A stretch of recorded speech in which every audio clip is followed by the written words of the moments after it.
इस सृष्टि पर कोई संकट आया है, तब सृष्टि की सुरक्षा हेतु महादेव और श्री हरि विष्णु ने अवतार लिए हैं। परंतु यदि प्रभु के अवतार ही अधर्म को देखकर इतने क्रोधित हो जाएं कि उनसे समस्त सृष्टि का सर्वनाश होने लगे, तब उनके क्रोध को कैसे शांत किया जाए? ऐसी ही एक कथा हम आपको सुनाने जा रहे हैं। जब प्रभु विष्णु के नरसिंह अवतार के क्रोध को शांत करने के लिए महादेव को सतयुग में हिरण्यकश्यप नाम का एक दुष्ट और क्रूर असुर राजा था। वो स्वयं को ही परम पूज्य भगवान से भी सर्वोपरि मानता था, परंतु उसका पुत्र प्रहलाद भगवान श्री हरि विष्णु का बहुत ही बड़ा भक्त था और हिरण्यकश्यप को ये कदापि सहन नहीं था। उसने अनेकों बार अपने पुत्र को समझाया, परंतु उसके पुत्र ने भगवान विष्णु की तपस्या करनी बंद नहीं की। उसने अनेकों बार प्रहलाद को मारने के प्रयास किए, परंतु वो सफल न हो सका। तो उसने अपनी बहन होलिका से अपने पुत्र का अंत करने के लिए सहायता मांगी। होलिका को ब्रह्मदेव से वरदान स्वरूप एक दिव्य वस्त्र प्राप्त था, जिसे ओढ़कर यदि वो अग्नि में बैठती तो उसे अग्नि कोई भी हानि नहीं पहुंचाती। अपने भाई हिरण्यकश्यप के कहने पर होलिका प्रहलाद को लेकर अपना दिव्य अस्त्र ओढ़कर जलती हुई अग्नि में बैठ गई, परंतु भगवान विष्णु की माया से उस दिव्य वस्त्र ने प्रहलाद की देह को ढक लिया, जिससे उस अग्नि में प्रहलाद सुरक्षित बच गया और होलिका जलकर भस्म हो गई। हिरण्यकश्यप के इस कार्य से भगवान विष्णु को असहनीय क्रोध आ गया, इसीलिए उन्होंने हिरण्यकश्यप का अंत करने के लिए नरसिंह अवतार लिया और हिरण्यकश्यप के पेट को फाड़कर उसका अंत कर दिया।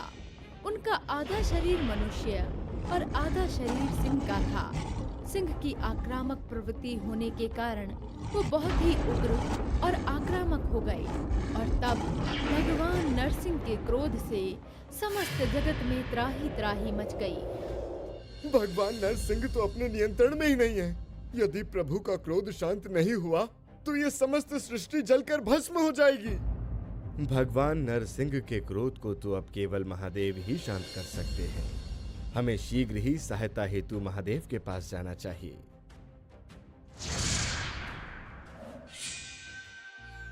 महादेव सहायता करें प्रभु। भगवान नरसिंह अपने क्रोध को नियंत्रित करने में असमर्थ हो रहे हैं। अब तो केवल आप ही उनके क्रोध को शांत कर सकते हैं। भगवान नरसिंह के क्रोध को शांत करने के लिए महादेव अपने गण वीरभद्र को भगवान नरसिंह को समझाने हेतु उनके पास जाने की आज्ञा देते हैं।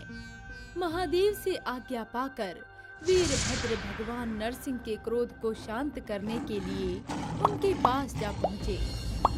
प्रभु, आपने उस दुष्ट हिरण्यकश्यप का संहार कर अपने भक्त प्रहलाद और इस समस्त सृष्टि को उसके अत्याचारों से मुक्त कर दिया है। वो दुष्ट अब मृत्यु को प्राप्त हो चुका है, इसलिए आप कृपा कर अपने क्रोध को शांत करें प्रभु। आपके क्रोधित होने के कारण ये समस्त सृष्टि अपना संतुलन खो रही है। कृपया कर स्वयं को नियंत्रित करने का प्रयास करें प्रभु।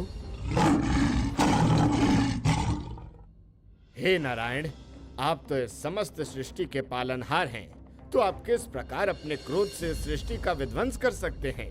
शांत हो जाएं प्रभु।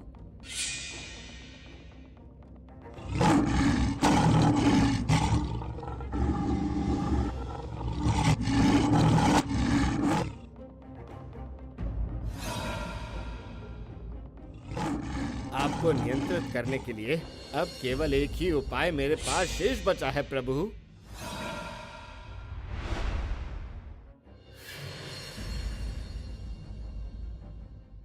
आपके क्रोध की ज्वाला तो किसी भांति भी शांत नहीं हो रही है। यदि कुछ समय और ऐसा ही रहा तो विनाश हो जाएगा। हे नारायण, इस संसार के पालन का दायित्व आपका है। इस समय इस संसार को आपकी आवश्यकता है। इसे नष्ट होने से बचा लीजिए प्रभु। आप तो हिरण्यकश्यप पर क्रोधित थे प्रभु, अब तो आपके हाथों उसका अंत भी हो चुका है। अब तो कृपया कर आप शांत हो जाएं भगवान। इस सृष्टि का नाश होने से रोक लें प्रभु।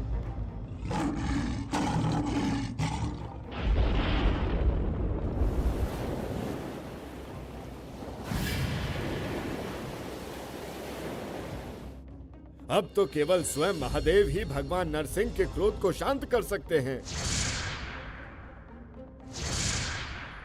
महादेव, मुझे क्षमा कीजिए प्रभु, मैं आपकी दी गई आज्ञा को पूर्ण करने में असफल रहा।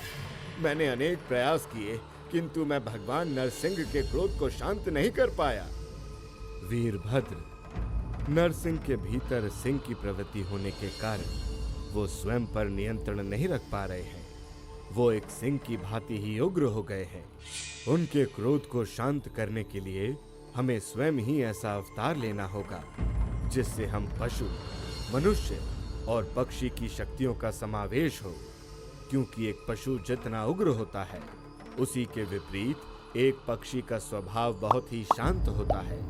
इसलिए भगवान नरसिंह के क्रोध को शांत करने के लिए हमें ही अवतार लेना होगा।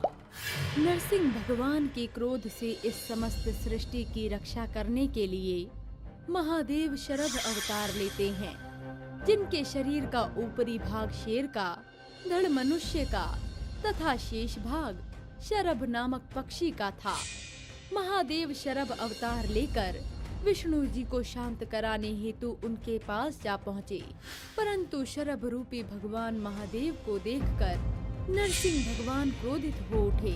परंतु जैसे ही शरभ भगवान ने नरसिंह भगवान को स्पर्श किया तो वो कुछ क्षण के लिए तो शांत हुए, परंतु उन्हें पुनः हिरण्यकश्यप द्वारा प्रहलाद पर किए गए अत्याचारों का स्मरण होने लगा और वो पुनः क्रोधित हो उठे। नरसिंह, आप इस सृष्टि के पालनकर्ता नारायण का ही रूप हैं। आप इस सृष्टि की भलाई के लिए स्वयं पर नियंत्रण प्राप्त करने का प्रयास करें।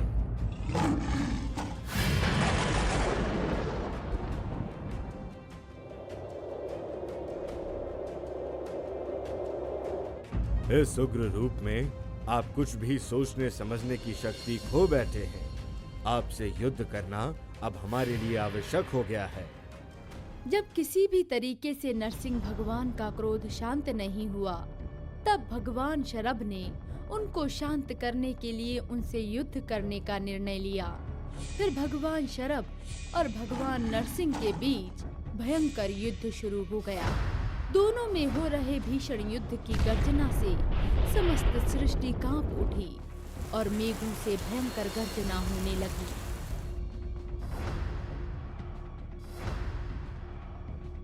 दोनों के मध्य 18 दिनों तक विध्वंसकारी युद्ध चलता रहा, परंतु उसके पश्चात भी इस युद्ध का कोई अंत होता नहीं दिख रहा था। परंतु उस युद्ध के मध्य समय के साथ भगवान नरसिंह का क्रोध शांत होने लगा और वो अपनी सुध में आने लगे। तब उन्हें ज्ञात हुआ कि शरभ अवतार में ये स्वयं महादेव हैं, जिन्होंने उनका क्रोध शांत करने के लिए ही ये रूप लिया, जिसके बाद वो शांत हो जाते हैं। तो प्रिय भक्तों, आपने देखा कि किस प्रकार भगवान नरसिंह के क्रोध को शांत करने के लिए महादेव को शरभ रूप धारण करना पड़ा और एक बार फिर से इस सृष्टि